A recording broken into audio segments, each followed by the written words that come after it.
Alright everyone, back again for a little food prep. I'd like to caramelize some onions, and I save my bacon grease. So start off, put it on medium to medium high heat, just because I'm doing a large batch in a small container. This size batch I would actually do in my stock pot. My stock pot's so deep it would be difficult to see in with the crappy lighting that I have and all that mess. So I'm just gonna shove all these in a smaller little pot here. We'll have this melt down, and for how long this will take, because there's so many bunched up and you're going to have to, like, I'm going to have to stir these quite a bit. You know, ideally you do it in a big, wide, flat piece, maybe like a skillet, something like that, to get a nice even cook through all of your onions and whatnot with a minimal amount of effort. So I'll edit a few different takes of this stuff together. We can see how clear this strained bacon grease is melting. So that'll be hot soon. All we will do is dump in our onions here and let them cook. And again, with a big batch that's going to be deep, so there's not going to be a whole lot in contact with the direct heat on the bottom at any given time. There's going to be quite a bit of stirring, and just for ease at this point, I turn the heat down. So if I wanted to flash up a bunch real quick, not a bunch, but you know, a few portions real quick, I wasn't doing so many at one time, the skillet and a higher heat setting would be fine, and you know, tending to them or babysitting them a little more, but they'd be done much faster than going with a lower heat and stirring it, you know, numerous times. I'll kick the heat up a little more than that even.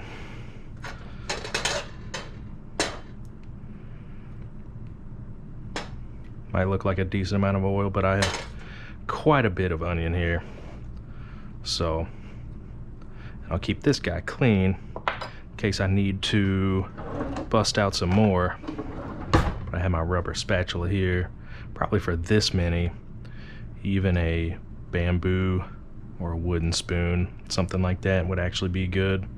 So you're gonna be incurring quite a bit of weight on this.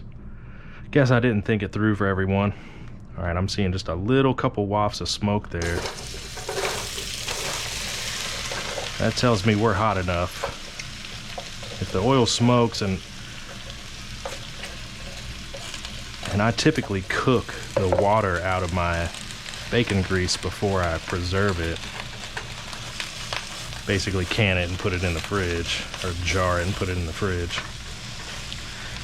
So when that's smoking, that's probably not water vapor, probably not much moisture left in it. So try to stir these around, get a decent amount of them coated with that bacon grease. You can use whatever flavor or oil you like otherwise, but since I just cooked some bacon, I've got plenty of bacon grease. You can always add more as well. It's a lot easier to put a little more bacon grease in here than it is to take it out. So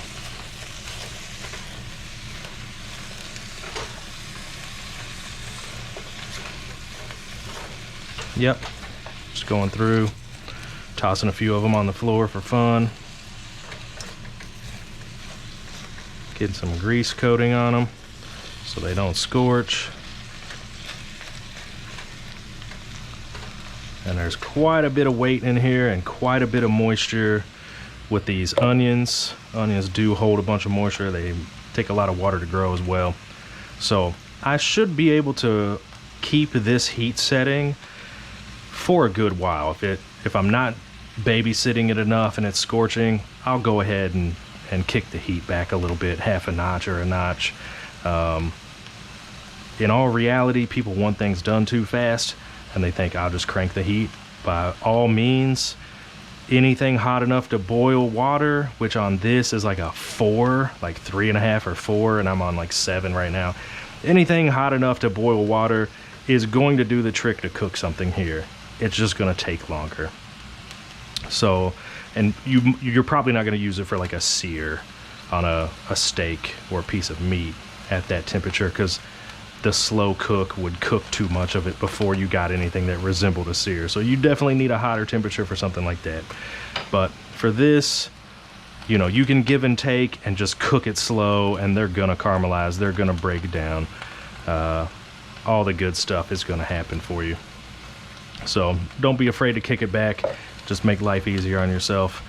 And I'll take another shot, maybe in the middle, definitely a shot when we're closer to having things wrapped up, and show you that, you know, doing a little pot of them like this is definitely an acceptable approach if that's what's easy for you. So, all right, second shot here. You might see that onions are a bit more wilted, a little more translucent looking. You may also be able to hear that it's basically water boiling on the bottom. Like I said, lots of water content in onion, without a doubt. And as you cook them, it'll break down that, I believe, cellulose, basically the cell wall. And that's why they go from turgid to a bit more flimsy. And they'll lose a lot of that moisture content as that cell wall breaks down. So this is just kind of, I would say, beginning of the middle portion. If it was 3 portions of initial getting the pan hot, grease or oil, dumping them in, stirring a bit, then they start to get translucent. They're definitely translucent. We definitely see a good amount of wilting. They are fairly cooked at this point, and they're going to continue to cook down. And I have not touched the heat since I started. I was worried I might, because I didn't want to babysit them too much. But again, all that moisture content, and boiling is a cooling process as well. So that really helps regulate the heat that we have so that they don't just scorch to the bottom of the pan. Now, once that water begins to cook off and the sugars remain and begin to caramelize, and you get that darkened color, that's when the internal temperature of everything has begun to rise more so to the level of what the actual burner is at, as opposed to, you know, 100 degrees Celsius or 200 degrees Fahrenheit boiling temperature like it is here. And that's when you will have to babysit it quite a bit more, maybe even reduce the heat some, so that you can get some caramelized onions without too much effort, right? It's all about, okay, I'm gonna put this on the stove at this heat, flip it over a few times. Now I'm good to turn around, and I need to work on this, I need to work on this, gonna get some things done, do some other food prep, and just kind of sit here and maintain a little bit. So maybe that helps. And I'll try to get another shot when we're closer to the end or at the end. So, all right, and we're back. This is closer to, oven's preheated for my wings. This is closer to about 3/4 done here. And you see quite a bit less moisture content. There definitely is some, but we're losing a lot of the moisture content. We see little bit wanting to stick to the bottom of the pan because we don't have that heat regulation from the water boiling off as much, right? Again, the temperature has not changed, or the setting has not changed. The temperature does, because we don't have that boiling water regulating our heat as much. So the temperature will change, but the setting has not changed.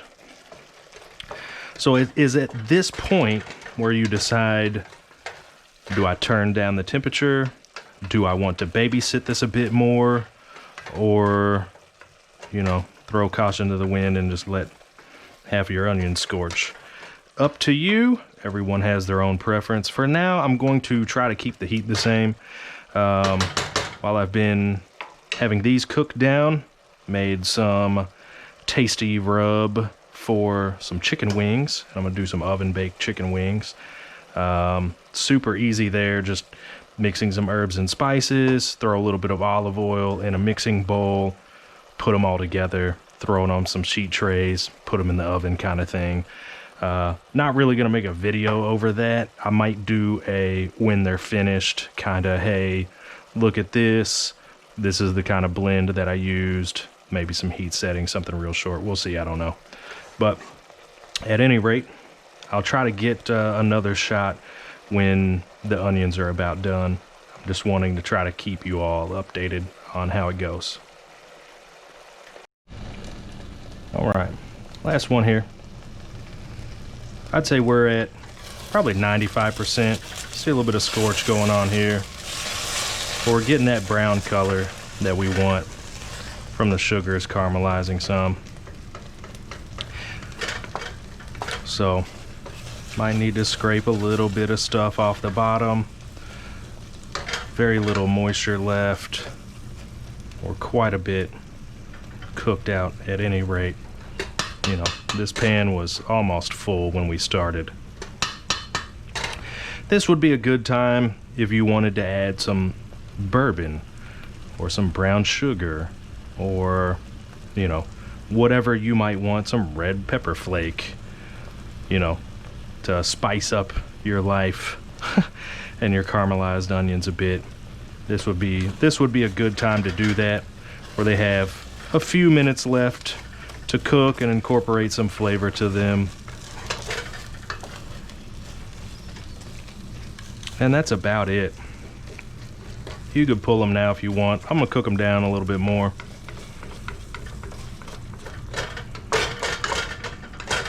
You know, they call it culinary arts for a reason. Not everyone likes it the same way. You know, not everyone likes the same genre of music and what have you, so, or even the same artist within a genre.